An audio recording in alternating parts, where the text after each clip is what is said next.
because suddenly, because we're having to ask all these other questions around the future proofing of that business, which, as you've all mentioned, we would never have asked before. We would have just gone off the accounts, the reference, all the caveats have been fine. Yeah, all seems to be good. And now the underwriters having to spend 2, 3, 4 times longer going through everything. The client's having to provide, instead of providing 5 documents, suddenly they're providing 15 documents. The accountant's having to provide a more nuanced reference plus projection plus a whole range of other stuff. And suddenly the packaging goes from our point of view, goes from being reasonably slim to being much greater. So we're all effectively doing more work to get to the same situation as before. And I think it's just managing the client's expectation around the extra potential costs involved, and certainly the extra time involved to get this moving forward. And as long as they're happy with that and they understand it, fine. But they can't be expecting that we're going to get an offer out within 3 or 4 weeks, because that isn't a world we're going to be in now for a while.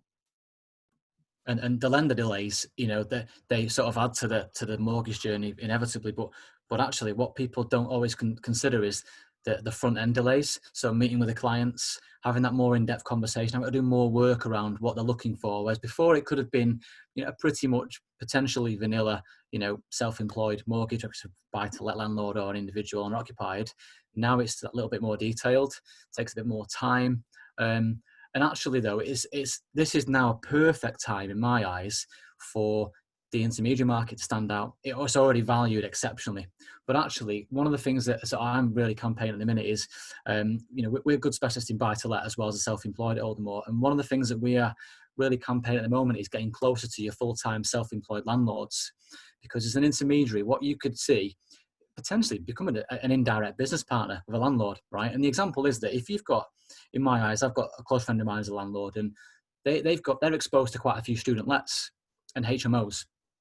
Now, as we know at the minute, no one's going to any sort of higher education. In fact, there's a big debate at the moment on who deserves education currently, because unfortunately some people that are, in some people's eyes, really extremely, important in the education sector, your higher educations, your final year in school, they're being neglected. I think from the landlord's point of view, who are overly exposed to the area of student lets, multi-sharing properties, they may be a thing of the past.